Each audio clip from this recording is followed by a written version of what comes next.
Shuswap Community Teaching Garden on May 25th, 2026. We had our first official Harvest Monday with rhubarb and some remaining leeks from the winter and radish and herbs.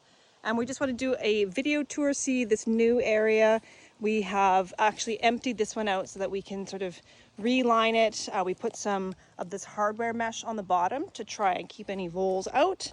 And this has just been the process of filling our new raised beds. This is where we're going to plant some more carrots. We're going to do some potatoes, things that we sometimes struggle with to do in our main garden bed. You can see we are going to be doing some pole beans. So we're going to be waiting to see those blue leg pole beans climb up these trellises. We're going to use some of these beds for any additional. We've got some flowers. Now this area here, what's going on with these boxes is we have a composted sawdust and manure that's from the fairgrounds. This is from last fall, and we're using this as a top dressing for our crops. So that's what this product is. They are quite heavy, requires 2 people to get it loaded into a wheelbarrow and then bring it into our garden. Now on this side here, this is where we have some more of our new raised beds, thanks to the men's shed for building these for us. We bought some lumber from Home Building Center, used what we had. We did also, thanks to Buckerfields, we had some of this hardware mesh. We got the landscape fabric from Buckerfields as well. And so now we're just using some cardboard to line so that we can minimize the contact between the soil and the tin. And that's just more where it's an experiment about heat. The tin gets very hot. Can we create a little bit of an insulative barrier? So we are going to be continuing to finish filling these. We got some Black Diamond soil. Thanks very much for their excellent price for us. And then we're going to be filling this remaining bed with these remaining logs and sticks and some of our old composted material as well. So that is what is happening over here. We were able to use our washing stations today for our harvest. We're still kind of plugging away at this slightly overgrown. The goldenrod has really taken over.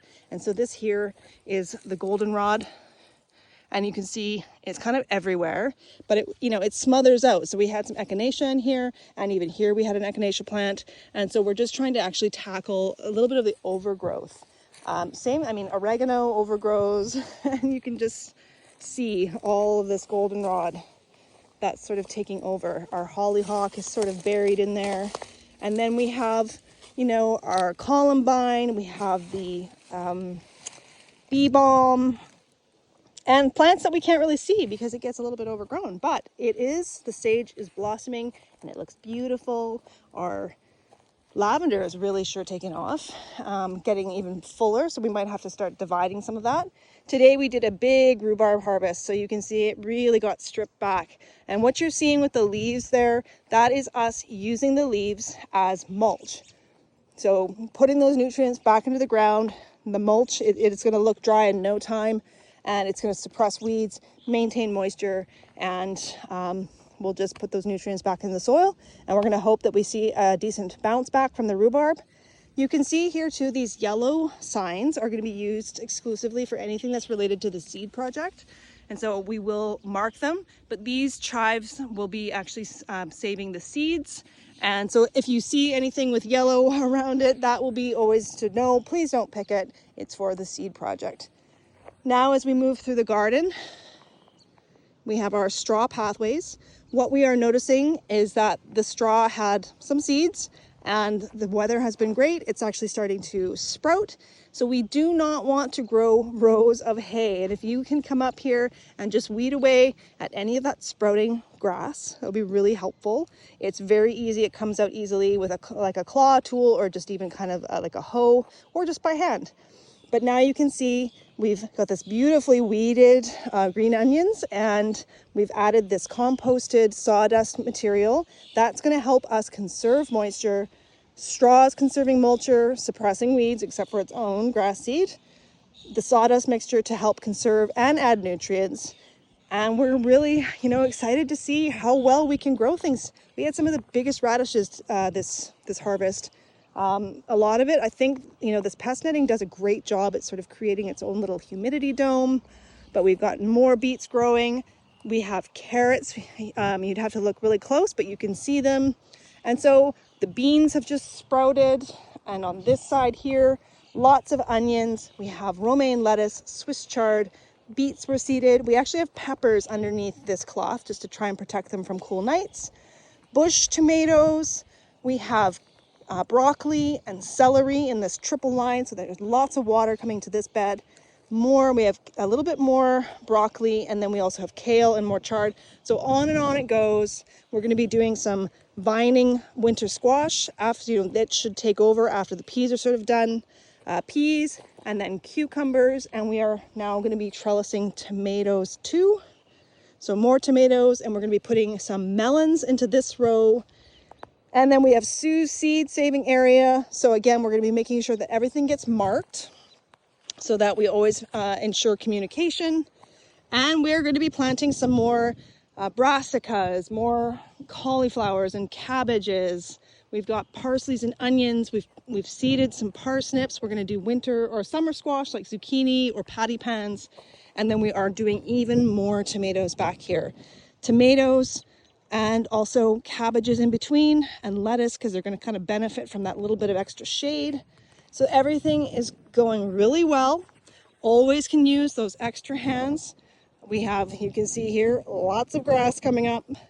And then we're coming into our permaculture area. You get to see that we have some signage here, so you can really understand certain aspects of permaculture principles.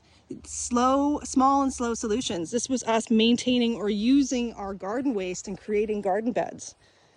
And all throughout it, you can see and read and learn and see different crops. Lots of signage. We want this to be an educational place, and it is all growing really well. The rain has been helping. We will definitely have our irrigation going for this hot summer, but this is a lot of why we're trying to mulch, and making sure that we're maintaining any of the moisture we have.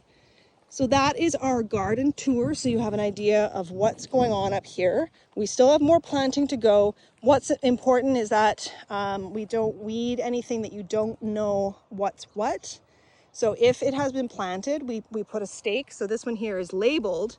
But if we planted seed, like on the parsnips one, right now it's, unless you really know what a sprouting parsnip looks like, it might be really hard for you to know. And so our general rule is, if you're unsure, just leave it be.